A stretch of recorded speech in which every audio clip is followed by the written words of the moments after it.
کشجرۃ خبیثۃ اجتثت من فوق الارض ما لها من قرار. دیکھو اللہ مثال بیان کرتا ہے نجس کلمے کی، خبیث کلمے کی، گھناؤنے اور غلیظ کلمے کی. کس کی طرح؟ اس درخت کی طرح کہ جو شجرہ خبیثہ ہے. جو شجرہ خبیثہ ہے اس کی خاصیت کیا ہوتی ہے؟ ما لہا من قرار. اس کو قرار ہے، اسے قرار نہیں ہے. اجتثت من فوق الارض، اسے زمین سے اس کی جڑوں کو اکھیڑ لیا گیا ہے. توجہ کیجیے گا، اجتثت من فوق الارض ما لها من قرار. اگر پروردگار یہ کہہ دیتا کہ اسے زمین سے اکھیڑ دیا گیا ہے تو بات کافی ہوتی. پروردگار نے اس گندے اور نجس درخت کو اتنا ذلیل کرنا چاہا، قرآن میں اس کلمہ خبیثہ کو اتنا ذلیل کرنا چاہا. اتنی پھٹکار ہے اس شجرہ خبیثہ پر پروردگار عالم کی. اس کلمہ خبیثہ پر اتنی لعنت ہے ملائکہ کی، اتنی لعنت ہے خدا کی کہ پروردگار کہہ رہا ہے زمین سے بھی اکھیڑ لیا گیا اور اس سے کوئی قرار بھی نہیں. اسے کوئی قرار بھی نہیں. ما لہا من قرار اجتثت من فوق الارض، اسے زمین پر سے اکھیڑ دیا گیا. اب سمجھ میں آیا شجرہ طیبہ کیا ہے، کلمہ طیبہ کیا ہے. اب سمجھیے وہ کلمہ جسے آپ دن رات پڑھتے ہیں، لا الہ الا اللہ محمد رسول اللہ، اس کی عظمت کیا ہے؟ وہ کلمہ طیبہ ہے، وہ زمین میں جمع ہوا ہے. اصلها ثابت وفرعها فی السماء. اسی لیے نبی کریم نے فرمایا کہ پروردگار کے میزان میں قیامت میں لا الہ الا اللہ سے بڑھ کر کوئی چیز نہیں. اچھا بات ختم ہو جاتی تو میں بھی ختم کر دیتا. پروردگار نے آیت کے سلسلے کو آگے بڑھایا. یثبت اللہ القول الثابت یثبت اللہ بالقول الثابت. اللہ قول ثابت کے ذریعے ان لوگوں کو مضبوط رکھتا ہے. کن لوگوں کو؟ للذین آمنوا، ان لوگوں کو کہ جو ایمان لائے قول ثابت کے ذریعے مضبوط رکھتا ہے. پروردگار تیری بارگاہ میں ایک سوال ہے، قرآن تیری بارگاہ میں ایک سوال ہے. جب یہ لوگ ایمان لے آئے، ایمان کب لاتا ہے انسان؟ لا الہ الا اللہ محمد رسول اللہ پڑھا، ایمان لے آیا. اب پروردگار کہہ رہا ہے کہ یہ لوگ جو لا الہ الا اللہ کہہ چکے، یہ لوگ جو محمد رسول اللہ کہہ چکے، انہیں کسی ثابت قول کے ذریعے، کسی مضبوط کلمے کے ذریعے پروردگار یثبت اللہ الذین آمنوا بالقول الثابت فی الحیات الدنیا وفی الآخرہ، انہیں زندگی میں دنیاوی حیات میں بھی پروردگار ثابت قدم رکھے گا اور انہیں آخرت میں بھی ثابت قدم رکھے گا. تو جا کر ذرا دنیا ڈھونڈے کہ لا الہ الا اللہ محمد رسول اللہ کے بعد آخر وہ کون سا قول ہے جو قول ثابت ہے.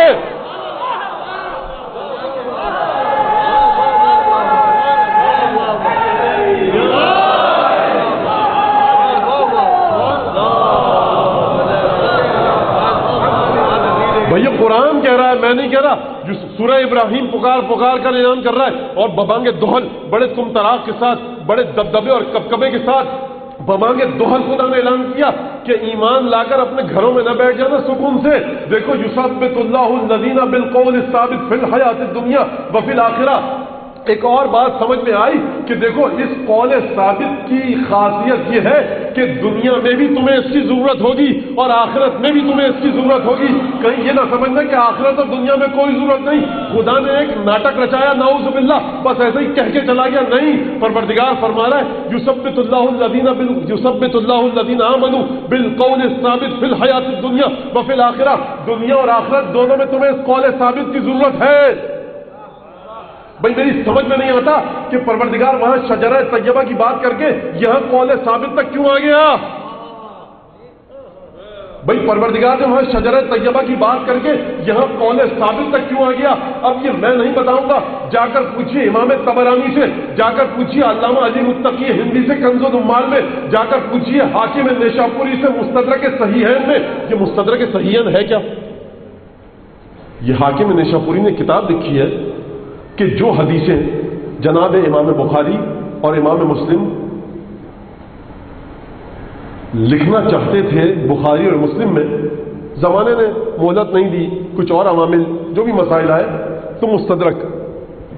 یعنی کیا مطلب؟ یعنی جو حدیثیں امام بخاری کی سند کے مطابق صحیح تھیں، جو باتیں جو حدیثیں امام مسلم کے مطابق صحیح تھیں، امام مسلم اور امام بخاری انہیں صحیح مسلم شریف اور صحیح بخاری شریف میں نہ لا پائے تو امام حاکم نیشاپوری نے مستدرک الصحیحین میں اس کو لائے اور وہاں پر یہ لکھا ھذا حدیث صحیح الاسناد ولم یخرجہ، یہ حدیث صحیح السند ہے لیکن امام بخاری اور امام مسلم اسے اپنی کتاب میں نہ لائے۔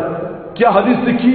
فرمایا رسول خدا نے، بڑی عجیب حدیث ہے، کہا کہ دیکھیے مسند احمد ابن حنبل، حاکم نیشاپوری مستدرک صحیحین میں، علی متقی ہندی کنز العمال کے اندر امام طبرانی نے اس حدیث کو لکھا، کہا کہ دیکھو انما فاطمہ شجنۃ منی یبسطها ما یبسطنی ویقبضها ما یقبضنی، یاد رکھنا فاطمہ، اب بڑی توجہ کیجیے گا اس حدیث پر مجھے گفتگو کرنی ہے تھوڑی سی، فاطمہ میری ذات سے نکلی ہوئی ایک شاخ ہے،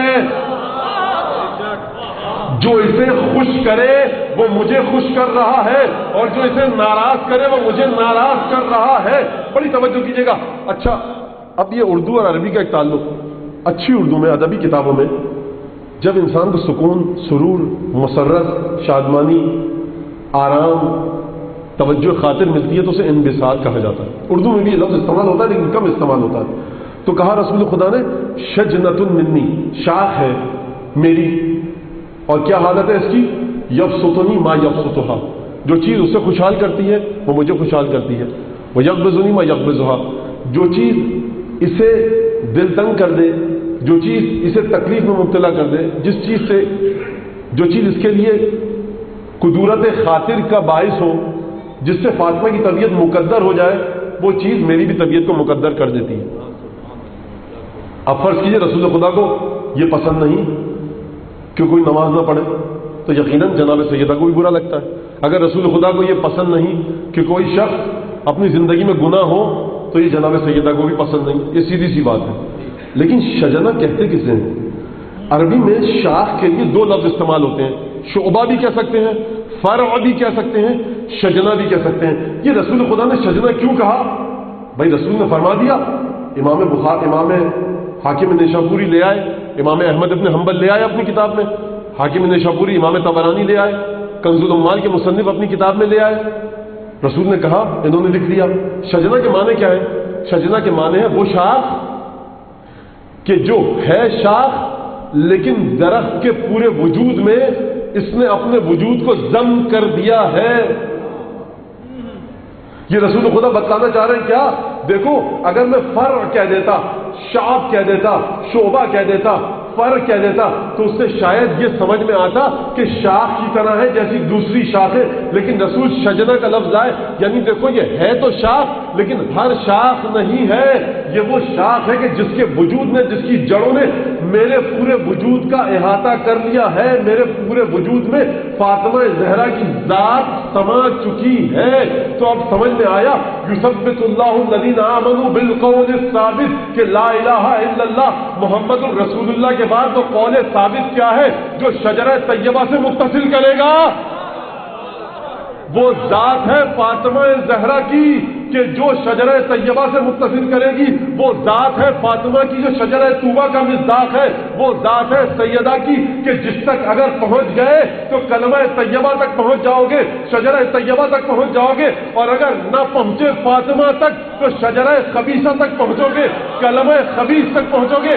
لاکھ انسان لا الہ الا اللہ محمد رسول اللہ پڑھتا رہے، بھائی خدا فرما رہا ہے نا، یہ تو یثبت اللہ الذین آمنوا، وہ لوگ کہ جو ایمان لے آئے، ایمان لانے کے بعد بھی انہیں اس بات کی ضرورت ہے کہ وہ ایک قول ثابت تک جائیں۔ وہ قول ثابت کیا ہے؟ اس کا تعلق کیا ہے کلمہ طیبہ سے؟ بڑی توجہ کیجیے گا، گفتگو کو کمال تک پہنچا دوں کہ جو سوچ کر آیا تھا، دیکھو ان اللہ یبشرک، اے مریم اللہ تجھے بشارت دیتا ہے، بکلمۃ منہ اسمہ المسیح عیسی ابن مریم، اے مریم تجھے اللہ بشارت دے رہا ہے ایک بچے کی، ایک لڑکے کی، کہ وہ اللہ کا کلمہ ہے، اس کا نام ہے مسیح عیسیٰ ابن مریم۔ تو اس کا مطلب یہ ہے کہ جب عیسیٰ مسیح وہ کلمہ ہے جو اللہ سے تعلق رکھتا ہے تو ختمی مرتبہ کو کلمہ کیوں نہ کہا جا سکے؟ تو ایک کلمہ وہ ہے کہ جو آپ اپنی زبان سے جس کا اظہار کرتے ہیں، جس طرح سے میں نے کہا کہ سنت، قرآن، حدیث، ہر چیز کا ایک ظاہری پہلو ہے، ایک باطنی پہلو ہے۔ سنت کا ظاہری پہلو جو اعمال آپ نے دیکھے، باطنی پہلو جو ما انزل الیک کے مرتبے پر ہے، قرآن کا ظاہری پہلو وہ قرآن جو آپ کو یاد ہے، جو آپ حفظ کر چکے ہیں، جو آپ نمازوں میں پڑھتے ہیں. باطنی پہلو لو انزلنا ھذا القرآن، پہاڑ پر آ جاتا قرآن تو پہاڑ ریزہ ریزہ ہو جاتے. وہ قرآن کہ جو سیرت بہ الجبال اور قطعت بہ الارض اور کلم بہ الموتى، وہ قرآن کہ جس کے ذریعے پہاڑوں کو اڑایا جا سکتا ہے، زمین کی مسافتوں کو طے کیا جا سکتا ہے، مردوں کو زندہ کیا جا سکتا ہے. وہ قرآن یہ باطنی پہلو ہے، وہ ظاہری پہلو. تو دیکھیے ہر چیز کا جو خدا نے نازل کی ایک ظاہری پہلو ہے، ایک باطنی پہلو ہے. قرآن کے باطنی پہلو تک کم از کم میں نہیں پہنچ سکا کہ قرآن پڑھوں، مردوں کو زندہ کر دوں، زمین پر سفر کرنے لگوں، پہاڑوں کو اڑا دوں. تو دیکھیے کلمے کے ظاہری پہلو تک ہم پہنچ پائے کہ لا الہ الا اللہ محمد الرسول اللہ ہے. لیکن پروردگار فرما رہا ہے کہ تم لوگ جب ایمان لے آؤ، یثبت اللہ الذین آمنوا، اللہ ثابت رکھتا ہے ان لوگوں کو کہ جو ایمان لا چکے ہیں. وہ لوگ ایمان لا چکے کس کی مدد سے ثابت رکھتا ہے؟ بالقول الثابت، اس قول ثابت کے ذریعے جو قول ثابت ہے. تو دیکھیے توجہ کیجئے گا، اللہ پر ایمان بھی اگر آپ کو اس کی ضرورت ہے تو اس ایمان کے لیے بھی قول ثابت کے وسیلے کی ضرورت ہے. کوئی یہ نہ کہے کہ ہم ایمان لے آئے اب ہمیں کسی وسیلے کی ضرورت نہیں. قرآن میں خدا پکار کے کہہ رہا ہے کہ لا الہ الا اللہ پڑھ کے یہ مت سمجھنا کہ اب تمہیں کسی وسیلے کی ضرورت نہیں، ایک قول ثابت کی ضرورت ہے. وہ قول ثابت کیا ہے؟ ان اللہ یبشرک، مریم تمہیں اللہ بشارت دے رہا ہے کس کی؟ بے کلمۃ منہ، ایک کلمے کی جو اس کا کلمہ ہے. اب رسول کلمہ، عیسیٰ کلمہ، موسیٰ کلمہ. اللہ نے عیسیٰ کو اپنا کلمہ کہا. جب اللہ نے عیسیٰ کو اپنا کلمہ کہا تو اب سمجھ میں آ گیا جو خدا نے یہاں پر کہا ضرب اللہ مثلا کلمۃ طیبۃ کشجرۃ طیبۃ. اب مجھے بتائیے کہ اللہ جس کلمے کو کلمہ طیب کہے، اگر عیسیٰ وہاں کلمہ ہو سکتے ہیں تو کیا محمد مصطفیٰ اللہ کا کلمہ نہیں ہو سکتے؟ محمد کی حقیقت اللہ کا کلمہ ہے، لیکن سمجھانے کے لیے شجرہ طیبہ ہے. اس شجرہ طیبہ کی شاخ ہے فاطمہ زہرا کہ جو سنت کی گہرائیوں تک پہنچ چکی ہے. اگر تمہیں سنت کو سمجھنا ہے، اگر تمہیں شجرہ طیبہ تک آنا ہے، اگر کلمہ طیبہ تک آنا ہے تو فاطمہ کی معرفت کے علاوہ اور کسی کی معرفت کے ذریعے یہ چیز ممکن ہی نہیں.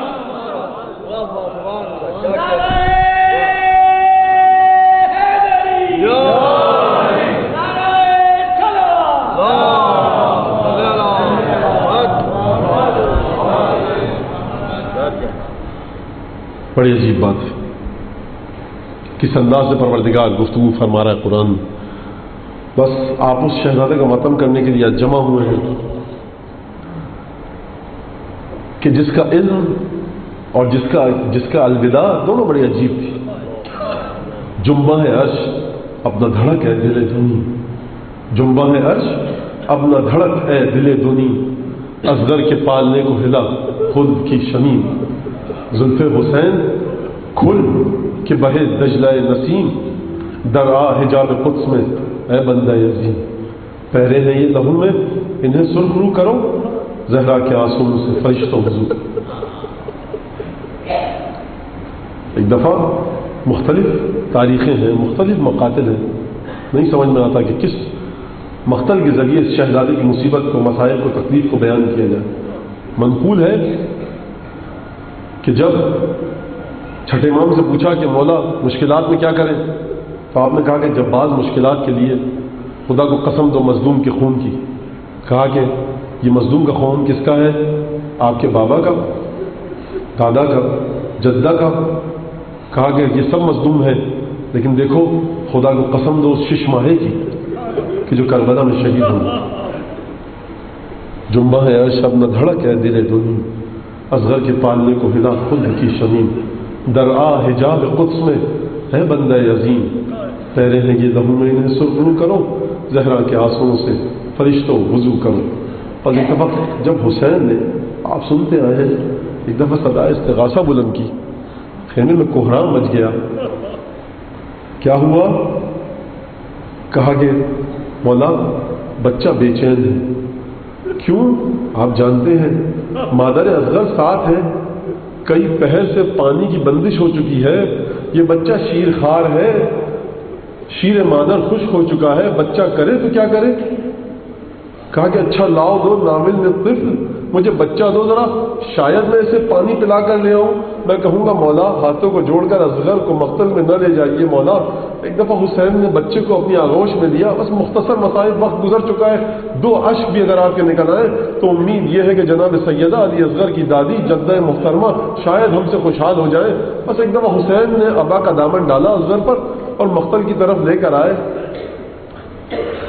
لشکر یہ سمجھا کہ حسین قرآن لے کر آ رہے ہیں۔ میں کہوں گا لشکر سے کہ یہ قرآن نہیں ہے، یہ فاطمہ کے خاندان کا ایک سپارہ ہے۔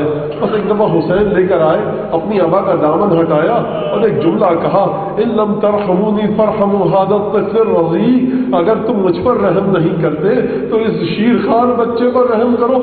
اما ترونہ کیف یتلظى، کیا تم یہ نہیں دیکھتے کہ یہ کس طرح اس مچھلی کی طرح تڑپ رہا ہے کہ جسے پانی سے باہر نکال دیا ہو، کبھی اپنا منہ کھول رہا ہے کبھی بند کر رہا ہے۔ ایک دفعہ لشکر میں کوہرام مچا، ایک ہلچل مچی، ہوا کیا مجھے نہیں پتا، لیکن ایک دفعہ حکم دیا گیا اخطا کلام الحسین۔ میں کہوں گا حرملہ تجھ پر خدا کی لعنت۔ ایک دفعہ حرملہ نے کمان میں تیر کو جوڑا، تیر چلا حرملہ کی کمان سے، اصغر کا گلا چھدا۔ مقتل کے الفاظ ہیں، فانقلب الرضیع علی ید ابیہ، بچہ اپنے باپ کے ہاتھوں پر گھوم کے رہ گیا۔ بچے نے اصغر کے گلے میں سوراخ کیا، شبیر کے بازو کو چھیدا۔ حسین نے اصغر کے ساتھ وہ کام کیا جو کسی شہید کے ساتھ نہ کیا۔ بس ایک دفعہ اپنا چلو اصغر کے گلے کے نیچے رکھا، اصغر کے لہو کو اپنی صورت پر ملا اور ایک جملہ کہا، ھذا القی جدی رسول اللہ یوم القیامہ، قیامت میں اپنے نانا رسول سے اسی طرح سے ملوں گا۔ بس ایک دفعہ اصغر نے ہمک کر دیکھا حسین کی طرف۔ آپ جانتے ہیں نا، ہر شخص جو گیا تھا ذوالجناح پر سوار ہو کے گیا تھا، گھوڑے سے زمین پر آتا تھا، حسین کو سلام کرتا تھا۔ اصغر نادان ہے، بے زبان ہے، کیسے کہیں بابا ہماری خبر لیجئے، بابا ہماری گردن میں تیر سے وقت ہو گیا، بابا ہمیں درد ہو رہا ہے، یہ کیسے کہا اصغر نے؟ بس ایک دفعہ گردن کا رخ حسین کی طرف کیا، مسکرا کر کہا، بابا بھیا اکبر گئے سلام کیا، چچا آپ بات گئے آپ کو سلام کیا، ہم آپ کو سلام کیسے کریں؟ بس ہماری گردن کا من کا ڈھلکنا ہی آپ کو سلام ہے۔ بس حسین لے کر آئے خیام کی جانب۔ علامہ محمد حسین اصفہانی کہتے ہیں، مولا حسین یہ اصغر کو کہاں لے کر جا رہے ہیں؟ اگر مادر اصغر پوچھے گی کہ مولا جب اصغر کو سفید کرتا پہنایا تھا یہ سرخ کیوں ہو گیا، تو مادر اصغر کو کیا جواب دیں گے؟ بس ایک دفعہ حسین آئے، کیا مراحل پیش آئے یہ خدا جانتا ہے، لیکن اس شہید کی عظمت کو سمجھ لیجئے۔ جب حسین نے اصغر کی لاش کو ہاتھوں پر اٹھایا نا تو ہاتف غیبی نے صدا دی، غیب سے آواز آئی، داعی ہے حسین اصغر کا غم نہ کرو، فَإِنَّ لَهُ مُرْضِعًا فِي الْجَنَّةِ، ہم نے اصغر کے لیے جنت میں ایک دودھ پلانے والی حور کا بندوبست کیا ہے۔ نہ جانے اصغر کی شہادت سے حسین پر کون سا غم کا پہاڑ ٹوٹا تھا کہ غیب سے تسلی دی گئی۔ بس حسین آئے، پشت خیمہ پر بیٹھے، میر انیس نے مرثیہ دیا، اور ننھی سی قبر کھود کے اصغر کو گاڑ کے شبیر اٹھ کھڑے ہوئے، دامن کو جھاڑ کے اصغر کے اوپر مٹی ڈالی، مٹی میرے ہاتھوں سے گرائی نہیں جاتی۔ میر انیس حسین کا مرثیہ پڑھ رہے، مولا حسین کی زبان حال ہے، مٹی میرے ہاتھوں سے گرائی نہیں جاتی، یہ چاند سی صورت ہے چھپائی نہیں جاتی۔ اصغر تیری چاند سی صورت پر حسین کس طرح مٹی ڈالے؟ حسین نے اصغر کی قبر پر مٹی ڈالی۔ آپ جانتے ہیں نا دفن کے بعد پانی ڈالا جاتا ہے، حسین نے گریہ کیا، گویا بتلانا چاہتے ہیں کہ بیٹا اصغر پانی کہاں سے لاؤں؟ حسین کے آنسو تیری نظر ہے، ننھی سی قبر کھود کے اصغر کو گاڑ کے شبیر اٹھ کھڑے ہوئے، دامن کو جھاڑ کے، یعنی پروردگار عباس تھا لٹا دیا، اکبر لٹا دیا، اولاد عقیل و جعفر تیری راہ میں ذبح کروا دی، سب کی جوانیاں تیری بارگاہ میں لٹا دی۔ پروردگار حسین کے پاس اب آخری اصغر بچا تھا، وہ بھی فاطمہ کا لاڈلا تھا، اس کی قال لعنة الله على القوم الظالمين وسيعلم الذين ظلموا أي منقلب ينقلبون اللهم بحق محمد وآل محمد صل على محمد وآل محمد وعجل فرجهم وأهلك عدوهم من الجن والإنس من الأولين والآخرين بعد ذلك اللهم إنا ننشدك بدم المظلوم اللهم إنا ننشدك بدم المظلوم اللهم إنا ننشدك بدم المظلوم اكفنا ما أهمنا پروردگار جو من ممنانها جس حاجت کو لے کر آئے پروردگار ان کو جلانا غیر مظلومیت کی قسم دیتے ہوئے پروردگار ان کی حاجتوں کو پورا فرما صحت و سلامت فرما اور ہزار جہاں جہاں بھی ان کی جان و مال عزت اور ان کی حفاظت فرما پروردگار جو لوگ قرآن کے رسول کے دشمن قسم دیتے ہیں ایک بڑی لشکر رہانی کی ازگر کی لہو کی عزت کی شہادت کو جلد از جلد اس کو قبول فرما امام زمانہ کو اس سے راضی فرما ہمیں ان کے انصار اعمال میں شامل فرما پروردگار ان آنسوؤں کو نشوں کو اس خدمت کو پروردگار جناب امام زمانہ جناب سیدہ کی بارگاہ میں شرف قبولیت سے گھر کے لیے سرفراز فرما